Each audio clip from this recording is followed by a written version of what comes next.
Ay isa na namang tanim witness ni Bongbong o ng gobyerno niya o ng mga sekretary niya. O hindi natin alam kasi kung saan-saan na napunta yung ghost projects at meron silang tanim witness. Meron na naman silang witness na iba ang sinasabi. Ang kaya lang, ang problema, nayari sa korte. Napaamin. Panurin po natin. Ikinanta ng sarili niyang inaanak si dating DPWH engineer Bryce Hernandez kaugnay sa maanumalyang flood control project sa Bulacan.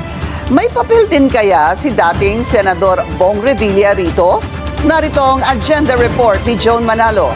Tanungin ko kayo ha. O sige, yung kanilang tanim witness. May papel kaya si Bong Revilla? Sasagutin yan. Nasa 299 million umano ang natanggap ni dating DPWH Bulacan First District Engineer Bryce Hernandez. O si Bryce Hernandez na tumanggap ng 299 million. Ayon mismo sa inaanak nito sa kasal na tumistigo ngayong araw sa bail hearing sa Sandigan Bayan 3rd Division. Kaugnay ito sa kasong malversation na kinahaharap ni dating Senator Bong Revilla at 6 pang co-accused, kabilang si Hernandez. Dahil sa 92.8 million pesos na umano'y ghost flood control project sa Pandi, Bulacan. Kwento ni Monica Ocampo Santos na naging liaison officer din ng Sims Construction Trading, isinili daw ang 299 million pesos sa mga kahon ng toyo, noodles at chichirya nang ihatid ito kay Hernandez. Okay, Hernandez hinatid. Okay. Kasama raw dito ang 74 million pesos na siyang natira mula sa pondo para sa flood control project sa Pandi, Bulacan. Matapos itong bawasan ng value-added tax, 10% retention fee at 3% royalty na natanggap daw ni Sally Santos na may-ari ng Sims. Puro sila komisyon, no? Napaghati-hatian yung pera.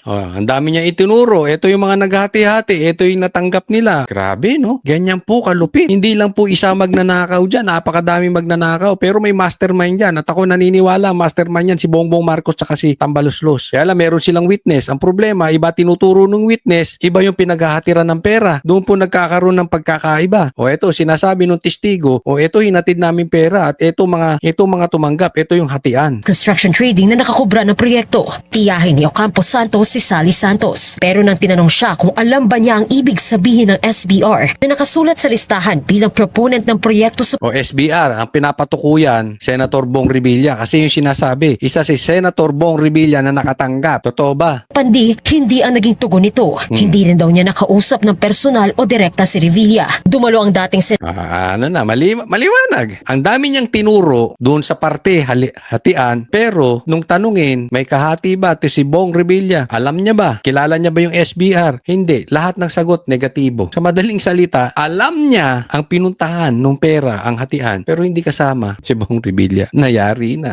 Yung tanim witness ninyo, bumibelte. Kaya nga sinasabi ko sa inyo, alam mo, pag pinipilit nyo ang isang bagay na malayo sa katotohanan, pag na-cross-examine yan, pag dumating sa korte at pwede nang magtanong ang kabilang partido, lalabas yung kasinungalingan ng witness. O di ano kayo ngayon? Kasi gusto nyong suluhin ang Cavite. Gusto nyo lang gawing fall guy si Bong Revilla para kunwari may ginagawa ang gobyerno na ito sa paghahabol sa flood control. Ang layo nyo sa katotohanan. Ang layo po sa mastermind. Kung sino-sino pinagbibintangan nitong mga animal na to. Revilla. Dumalo ang dating senador sa Sandigan Bayan bail hearing ngayong araw, pero nagpaalam din ito makailang saglit.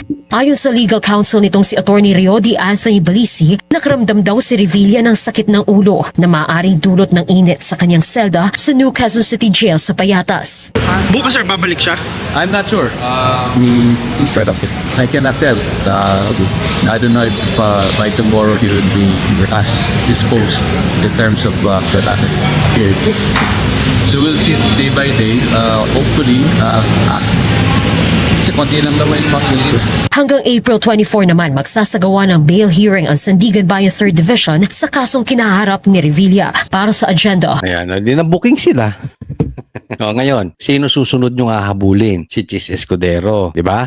Alam naman natin yan eh. Susunod nyo hahabulin si Chis Escudero. Bakit? Anong dahilan? Kasi alam nyo, papasok na ang impeachment papunta sa Senado. O, abangan nyo itong sasabihin ko. Pagkatapos nilang pekein itong involvement ni Bong Revilla sa flood control, ang babanata naman nila yung mga senador. Sasampahan ng kung ano ang kaso, papahabol sa ICC, uungkatin yung mga mali maleta, ay uungkatin yung mga negosyo, at kung ano-ano pa. Pero pag titingnan mo sila, may common denominator. Ito, yung mga susuporta sa impeachment ni BP Sara. Di nyo naalala? Sino ba ang nagsalita at unang nagbulgar sa Senado dito kay Tambaluslos? Di ba si Chis Escudero? Yung sabi nga niya, the name that cannot be mentioned. Binuksan yun ni Chis Escudero. Kaya huwag pa tayong papaloko to sa mga kalukuhan nitong mga ito. Hindi natin alam, baka si Bato kaya hinahabol para hindi makapag-participate. O, ganun na rin ang ginawa sa bilyar. Kaya nga ang bilyar na nahimik na rin. Hinahabol yung negosyo. Kung sino-sino ang hahabulin nila dito para mabawasan yung alam nila tila papanig sa impeachment ni BP Sara. Mas konti yung nagsasalita, favorable sa kanila.